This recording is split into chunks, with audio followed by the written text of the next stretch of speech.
What's up, guys? Let's talk about ownership this morning or this afternoon, whenever you're listening to Empowered AF. So look, all of us have to own our shit.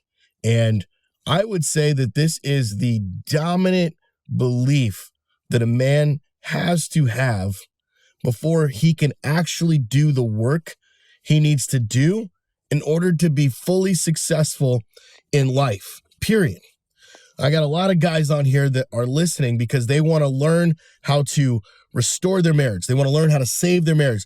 They want to learn how to get their shit, their balls back, their power back, all of those things.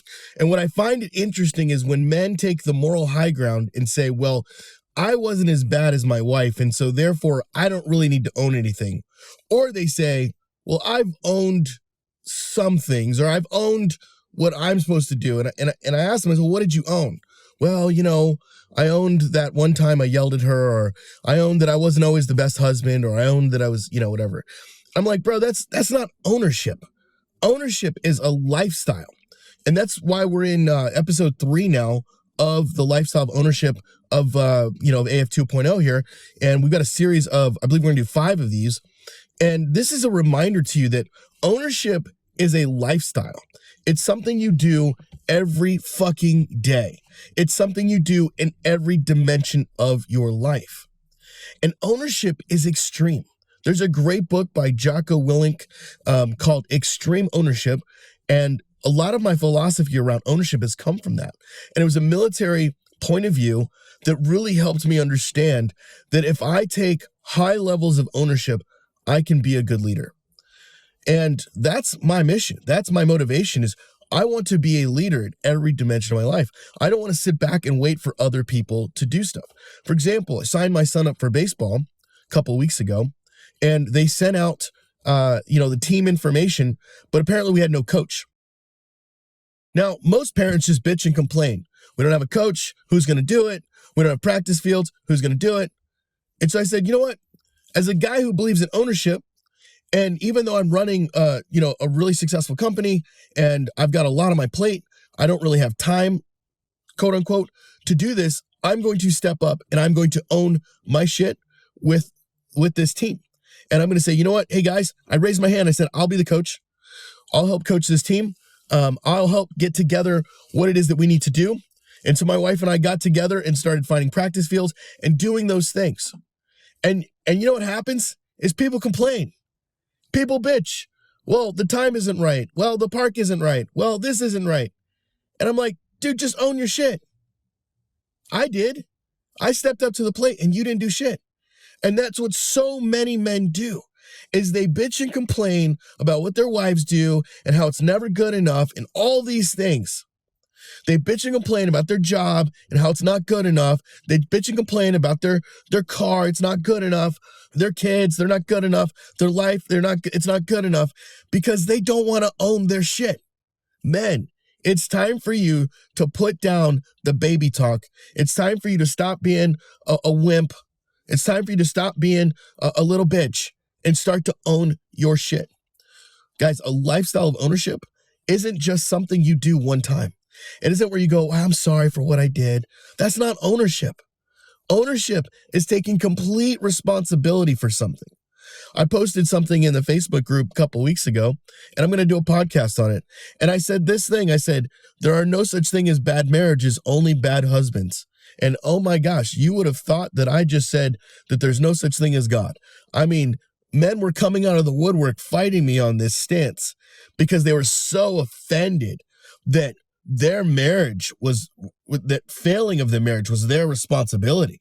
How dare I question their morality and how good they've been as a husband and not understand that their wives cheated on them or their wives were bad and evil bitches.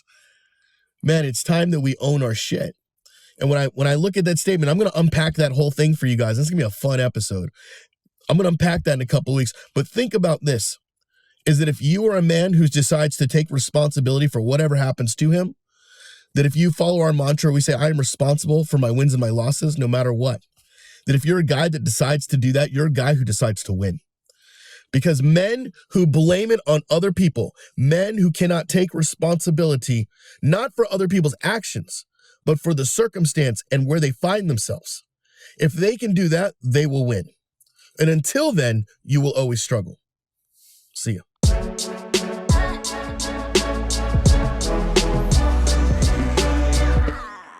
All right, what's up, guys? What's up? We're in the third installment of Lifestyle Ownership. Again, we are talking about ownership today. In the last couple of weeks, we've been talking about marriage. We've been talking about you as a husband. We've been talking about you as a father. And today we're going to talk about you as a man. But before I get into you as a man and how you can own your shit as a man, what I want to do is just kind of recap real quick about you as a husband. Remember, we talked about this in week 1. If you haven't listened to it, go back to listen to 2 episodes ago. It was called Lifestyle Ownership, You as a Man. And I specifically talked about communication. I specifically talked about how you communicate with your wife and how you show up in that. Your presence. What kind of presence do you have in the marriage and in the relationship? And then you as a leader, how you're showing up as a leader, because all of those things are super important for you and how you own your shit. Remember, ownership has to do with taking responsibility for things, even though you may not be directly responsible. As a leader, you are responsible. It's based on the concept from Jocko Willink's book, Extreme Ownership.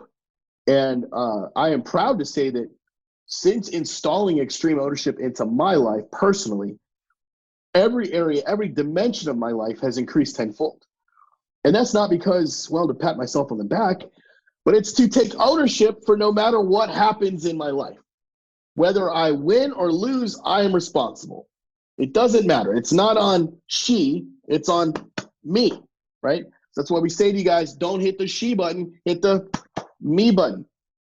And the only way you can do that is by taking extreme responsibility for yourself, for your marriage. I even posted in our Facebook group this past week the concept that there are no such thing as bad marriages, only bad husbands. And that lit some people on fire. Some of you guys got your panties in a wad. And so I'm gonna create a nice 25-minute podcast episode about that, hopefully in a few weeks, where I'm going to talk about no bad marriages, just bad husbands. And it really stems from this belief and this concept that it is up to me to lead my life, to lead my wife, to lead my children. It doesn't mean I control them or manipulate them, but what it means is that I am responsible ultimately for what happens, good or bad, wins or losses, that I own everything. And that's what we're talking about here, is this lifestyle of ownership. Last week, we talked about lifestyle of ownership as a father. We talked about how we can own our shit there, and definitely some areas in my own being a father where I need to step up and own more. One of those things I did, I took over this week, was my son's baseball team. We just signed him up for a new league, and there were no volunteers. Nobody had stepped up to be the coach. I was like, well, I played, ball for 10 years. Why not give it a try? Doesn't matter how busy I am. Doesn't matter what I've got going on. By golly, I'm going to fucking do it. And so I owned it, and I took it on. And it's hard.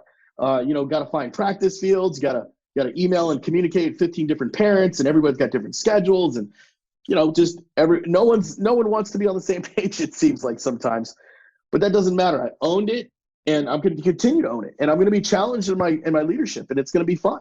I'm excited. I'm excited to coach these boys. Got practice here as soon as I get off recording this episode. But me as a father, how can I own, my shit with my son or my daughter? How can I give them character? How can I, how am I giving them character? What character traits am I installing into them? What am I modeling for them? How am I showing up for them? Am I making excuses? One of the things I've got is with one of my kids wants to play with me. Doesn't matter what I'm doing, as long as it's not life or death and it can wait, I will put that thing down and say, yes, I will come play with you. And even if I don't feel like it, because I want to dictate to them, I want to show them that they are important, that they are valuable to me, and that other things aren't as valuable as we think they are. It's easy to get kind of lost in that quagmire of stuff, of work, of busyness, and all this shit. And I did it for a long time, especially to my oldest 2 kids when they were young, and how I didn't always show up for them. I wasn't always there for them. I tended to be busy a lot, tended to find myself and my identity and my self-worth in what I did, and not just in who I was as a father. So as we transfer to today, and as we start talking today specifically about us as a man, I got to help you understand something. That you as a man, when I talk about you as a man, You know, it's easy to think about you as a husband, you as a father. When I talk about you as a man, what I'm specifically saying is you in your internal world and your external world. There's two different worlds we're looking at here. Your external world is your physical body, how you show up physically, what you do with your body, how you exercise, work out your body, what you put in your body, food, what you put on your body, what you dress. That's your external world. And maybe there's some other things we could go down and talk about later, but essentially when I talk about your external world, those are the things I'm talking about. The things outside of you that you're either putting in you or that you're working out on you or that you're putting on you. And then when I talk about your internal world, what I'm talking about is how you show up internally for yourself. What I'm talking about specifically is your emotions, your spiritual well-being, your emotional life, your mental health, right? All those things are your internal world. And so how you're showing up for yourself is important in both of those capacities. But look, at the end of the day, and you might have heard me say this before, at the end of the day, Empowered Man's purpose is to help men eradicate loneliness and inauthenticity. That's right. Our purpose, we exist to eradicate loneliness and inauthenticity in man. In man. Is that an achievable purpose? I have no idea. I have no idea. It doesn't matter if it's achievable. That's why I exist. That's why our company exists. That's why we are a business, because we want to eradicate loneliness and inauthenticity in man. We found that so many men feel alone in what they are going through. I can't tell you how many times a guy will jump into a Thrive program or 30-day challenge or Momentum, and he'll go, I had no idea that there were this many men going through what I am going through. And when they come to that realization, and when they recognize that for themselves for the very first time, it is freedom. And it's like they can go, I don't have all the answers. I don't know everything there's to know, but I know that I am not alone, and that is freedom. You think about yourself the first time you recognize maybe an area of your life where you recognize that you were not alone. Maybe you moved to a new city or moved to a new school and you felt alone, but then you finally found friends that helped you feel not alone anymore. Or when you joined a new team, or you just anything in your life, maybe a new family, right? Something you're going through at work, and you met someone and that person helped you realize that. Maybe for you, some of you, it's your wife. When you met your wife, you finally felt like you weren't alone anymore.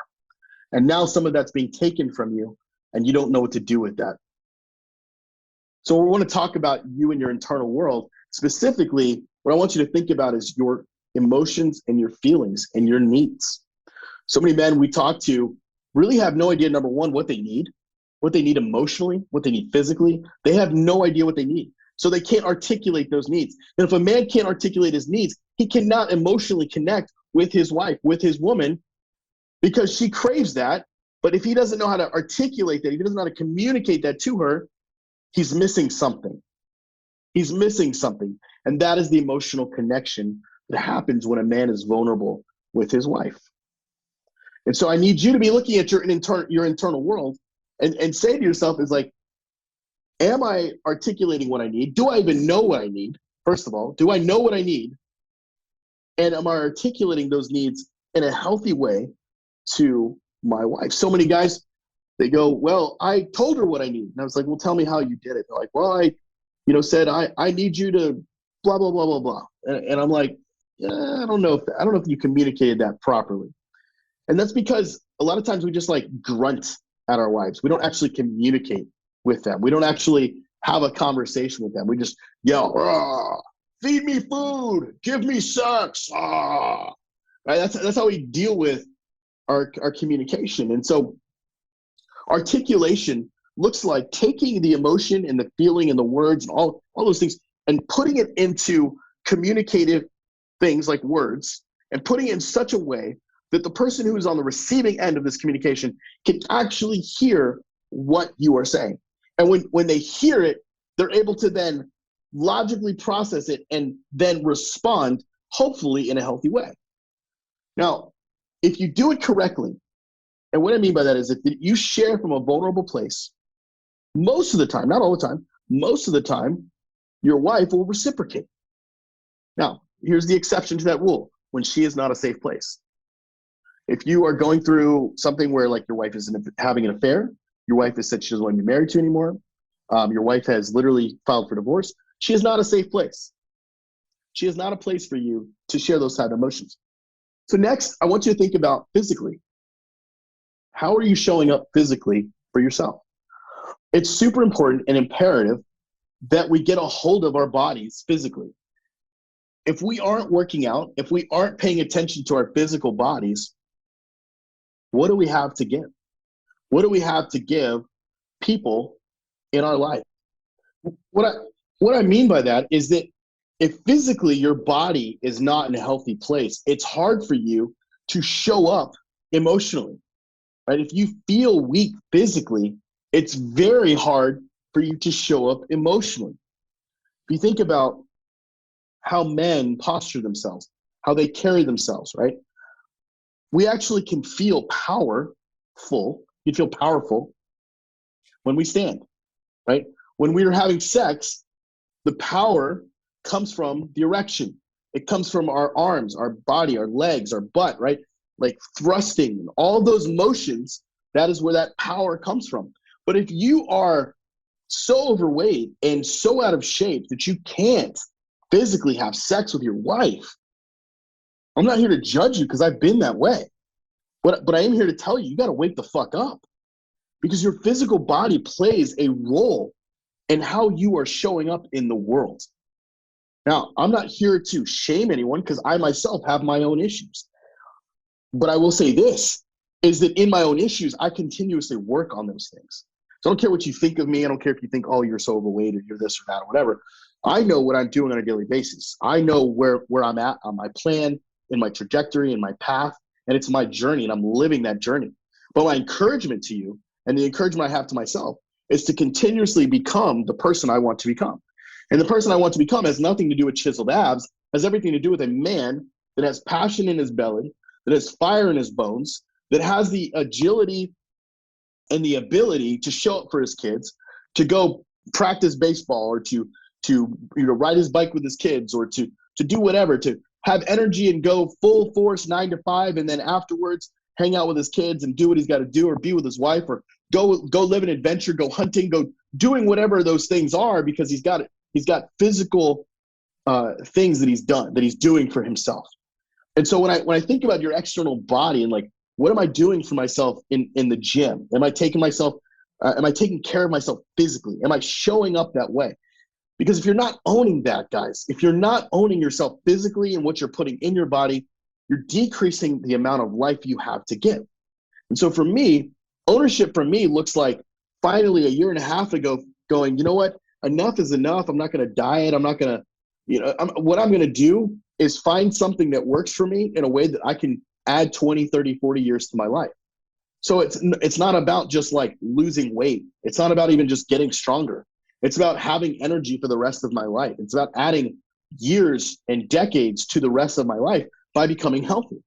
Where at one point I was pre-diabetic, I'm no longer. I've become healthy enough to where I'm no longer necessary of those things. They were holding me back before because of my food, because of the stuff. And in my family history, that is a thing that I have to be concerned about. And I lay this out vulnerably for you because I'm not here coming from a place of judgment. So many times we hear this from these fitness gurus. These guys are like super in shape and they're like, yeah, man, you got to get in the gym and all this stuff. I'm like, bro, just go and spend time on your body. Go hike, go take yoga class, go do whatever, go do something for yourself 3 times a week, 5 times a week, whatever it is. Get the ball rolling. You don't have to be perfect overnight. You don't have to be this physical specimen of ripped, whatever. And I'm sure I'm going to hear emails and texts from guys who, maybe some guys will like, oh, send them to me because I'll rip them up or whatever, like these fitness coaches that follow me. And then other guys are going to be like, stop fat shaming or whatever. There's nothing wrong with this. I don't give a fuck, right? What I care about is you being healthy and how you are showing up. And a lifestyle of ownership, this is part of it, is owning yourself physically, externally, what you're putting in your body, what you're putting on your body. And then the final piece of that is, what kind of fun, what kind of adventure are you having, right? Are you living a life that's just boring, that's just going to a job, that's just crying every day after work because maybe your marriage is over or whatever? Or are you actually finding things fun to do because you decide you want to live every single day for the rest of your life? So many men are so lost and caught up in their pain or they're so lost in numbing their pain that they're not living their life. Men, you need fun. You need adventure. You need to be able to get out of your hole that you're in and go enjoy life. You are not guaranteed tomorrow at all. You're not. And what point is there to life if you don't have fun? I don't care if you're the most successful guy in the world, you make millions, billions, trillions of dollars. If you're not having fun, it's all vanity. It's literally all vanity. And so ownership in this area looks like having fun for yourself, having self-care for yourself, giving yourself time to recover from work, having hobbies. For me, it's travel. It's going to sporting games like the basketball games or NFL games, hanging out with my friends, going to karaoke bars, whatever. Just doing things like that that get me out of just work and get me into a frame of mind of there's more to life than just work. I love work. I love work. I love building things. It's what I am. It's an entrepreneur. It's what I do. But at the end of the day, it's not who I am. Who I am is a man who loves to build and loves to work, but I'm also a father. I'm also a husband. I'm also a producer. I'm also a leader. I'm a man. And I want to enjoy my time on this earth because I'm not guaranteed tomorrow. I have no idea when will my last day be, when the last breath I will take. And so I want to live life to its fullest. The question is, are you doing that, sir?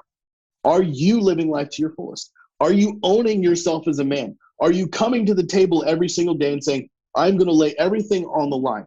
Internally, I'm going to make sure that my mind is right, that my heart is right, that my emotions are in a good place. Externally, I'm going to make sure that my body is right, that I'm going to put good fuel inside of my body, that I'm going to take care of myself, and that I'm going to own my shit there. And am I having fun? Am I enjoying this life? Because you as a man is separate from you as a husband, you as a father, you as a leader, you as a producer. None of that matters when we look at just you as a man. Because at the end of the day, when all is stripped away and there's no one left, it's just you naked. Are you okay with that person? Are you okay with that man looking in the mirror physically? Are you okay looking in the mirror internally, like emotionally? Are you okay with looking in the mirror and going, man, am I really enjoying life or am I just existing? Because if you're just existing, what is the point? What is the fucking point? Here's the thing is that, you know, I've heard it said it's like 1 out of 4 billion sperm or something like that. And you became the guy. You know, it's pretty amazing for a human to be created. And so many people get depressed. And they get so depressed where they literally take their life. And they just stole from God what was created. Like God gave you an opportunity to live a life. I don't care if you believe in who you believe in, the universe, whatever. I look at it as God gave you life and created you an opportunity, gave you an opportunity and created something in you. And this is not a religious thing. It's just about you having purpose and finding that purpose and coming alive. Because what the world needs is men who have come alive, not men who are cowering down and just living in fear and living in shame and living in guilt, but men who have decided, I'm going to, against all odds, achieve the impossible. Empowered man may never have another client again. It doesn't matter. The fact is that we stepped out and we said, we are going to help be a part of the solution of eradicating loneliness and inauthenticity in man. And it may sound laughable to some people. And some of you alpha wannabes will try to tear it apart and whatever the fuck you do. And I don't give a fuck. What I care about are those men that are listening to my voice right now. And they say, I want what he has. I want more of that life. I want more of that vitality. That's the man I'm speaking to. If that's you, that's the kind of guy I want to be in communion with. That's the kind of guy I want to be what I call fellowship with. And we got plenty of opportunities to connect with us. Our Thrive program, our 30-day challenge, Momentum. Empoweredman.co/group is our Facebook group. Go connect with us in there and start learning about these things. If you're not in our Facebook group, or if you haven't had a call with one of our advisors to talk about our Thrive program, definitely want to do that. Empoweredman.co/book. Empoweredman.co/book, BOOK. And let's get you into a program and into a place where you are doing life again with other men in a healthy way, in a way that where you're able to show up strong and powerful and present, where you're articulating your needs, where you're serving yourself physically, where you're serving yourself emotionally, where you're having fun again, where you're living life again instead of just existing. All right, guys, that's it for this week. Remember, next week, we're going to talk about you as a leader. We're going to talk about you as a producer the following week. We're going to talk about how you get to show up as a leader, how you get to own your shit as a leader and own your shit as a producer. I'll see you on the other side.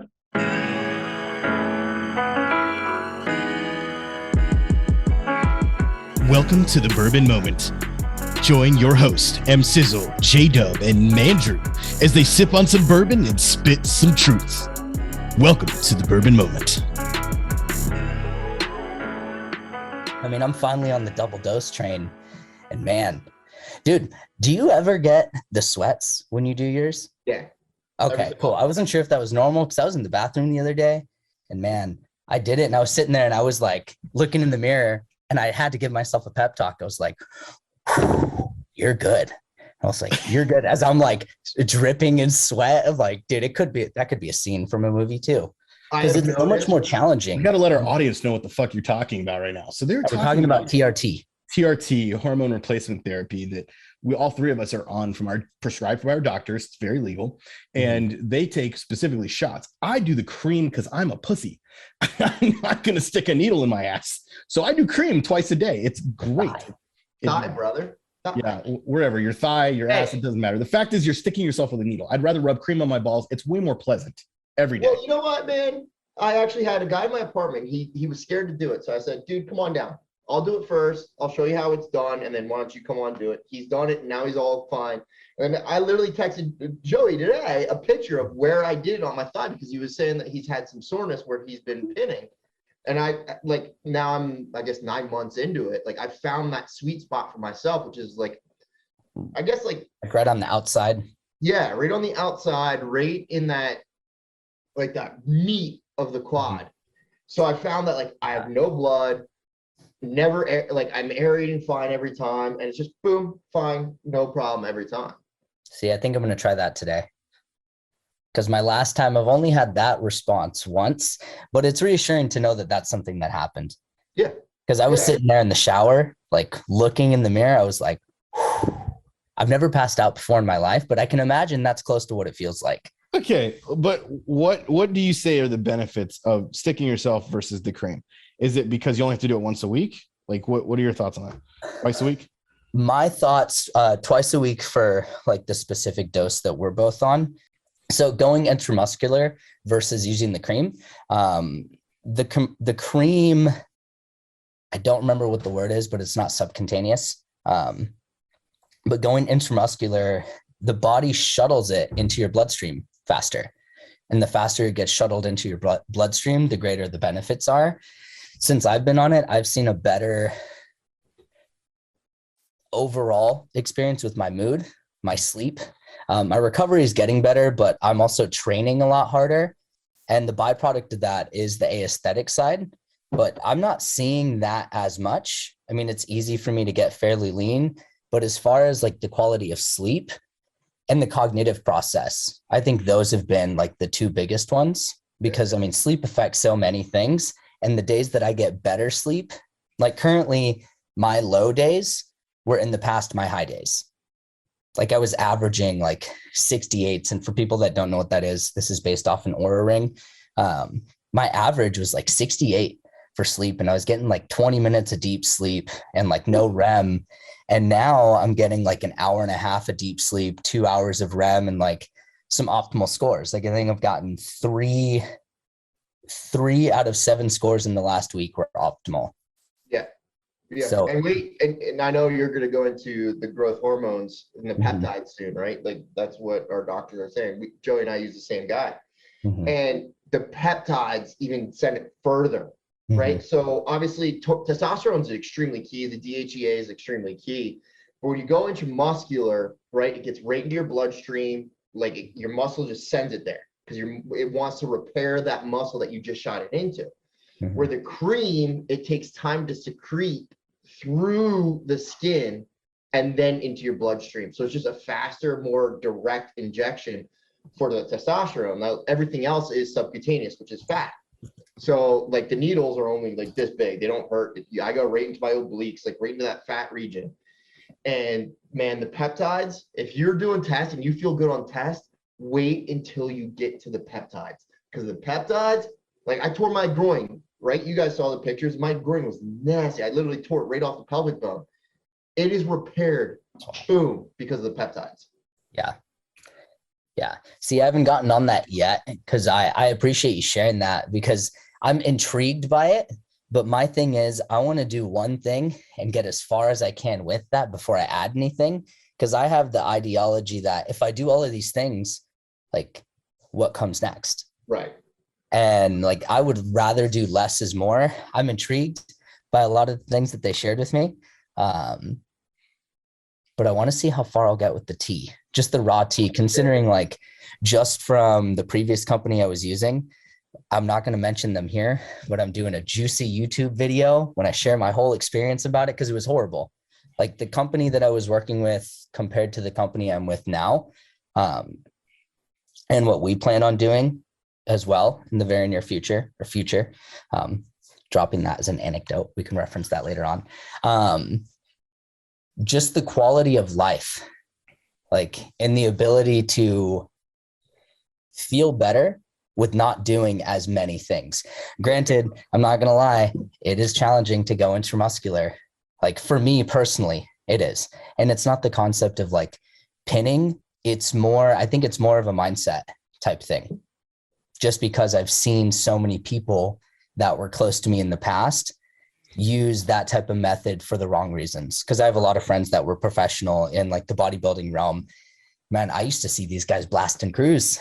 And what that means is like they basically stay on like a heavy dosage. Yeah. Like the dosage that we have isn't heavy enough to have that side effect.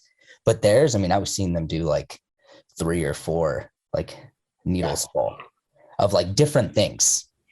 Yeah, I mean, tests for like us, right? Like the TRT levels to basically get us back to where like a test level of like 750, 800, 900, somewhere in that range, right? Full test.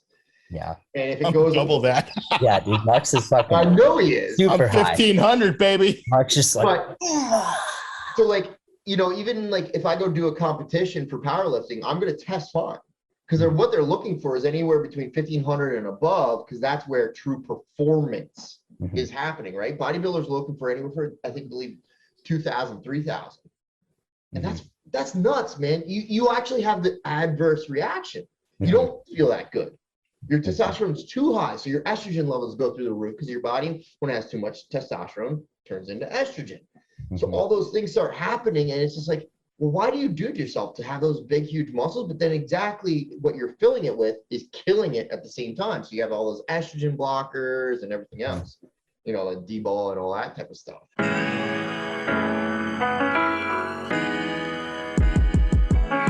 Thanks for joining us on the Bourbon Moment. This is your host, M Sizzle. I've got Mandrew and I got J Dub, and we are out. We'll see you next week. Okay, it's Q&A time. I got a question here from Scott Dye. Scott asks, it seems being emotional can be good and bad. At what point is being emotional not okay? Women claim they want emotion, but when you show too much, it seems to push them away. It's a double standard. Well, Scott, I don't think that it's a double standard. I think what it is it comes back to the type of emotion that you are expressing. So if you're expressing clingy emotions, if you're expressing all the manipulative type emotions, then of course your wife or your girlfriend or whatever is going to think this guy's way too emotional. What they're looking for is rooted and secure love. Rooted and secure love equals healthy emotions. So those healthy emotions look like, wow, babe, what's going on? How are you feeling? What can I do for you? How can I serve you? How do you need me to support you today? Like the emotion they're looking for is empathy. Empathy comes from being able to put yourself in someone else's shoes, which you can't do if your ego's too big. So a lot of times your ego gets in the way. And so then what you do is you start to cling and you start to manipulate and you start to question and ask why, all these things, right? And so she's like, dude, you're too emotional and you're crying and you're just like, oh my gosh. That's the unhealthy emotions that she's talking about. What they're looking for is for you to be secure enough in your manhood to show emotion and say, this hurts. I'm hurting right now, but I'm going to be here and I'm going to work through this. I'm going to be strong. I would love to do this with you, but if you decide you don't want to be with me together, it's going to suck, and I'll deal with it emotionally. I'll get healthy. I'll get help. I'll talk to a therapist, whatever. But that's how you do it, is you show up in a stronger way, in a stronger frame than just, oh my gosh, my world is ending and you're my everything and you're my happiness and blah, blah, blah, blah, blah, blah, blah, blah, blah. Bro, that's just beta male bullshit. That's not what they're looking for. They want to know that you hurt, but without it being all their fault and blaming it on them and all this stuff. So use empathy, and that will take you a lot further along than if you were to just be a mess, right? Being a mess in front of her when she's not a safe place is another dangerous part. It's another thing I see with guys is they just fall apart emotionally and they're just crying and all this stuff. And how could you do this to me? And she's no longer your safe place. When a girl breaks up with you or a wife wants to leave you, she's not your safe place anymore. So you showing that kind of emotion to her makes you look weak. And it's because it feels manipulative. It feels like you're trying to do it to win her back. She's not thinking about it from a perspective of you're just hurt. That's how she's processing it. So if I were you, I'd focus on empathy. I'd focus on learning how to understand your feelings, like what you're going through and how you can articulate better and go from there. Hope that helps, Scott.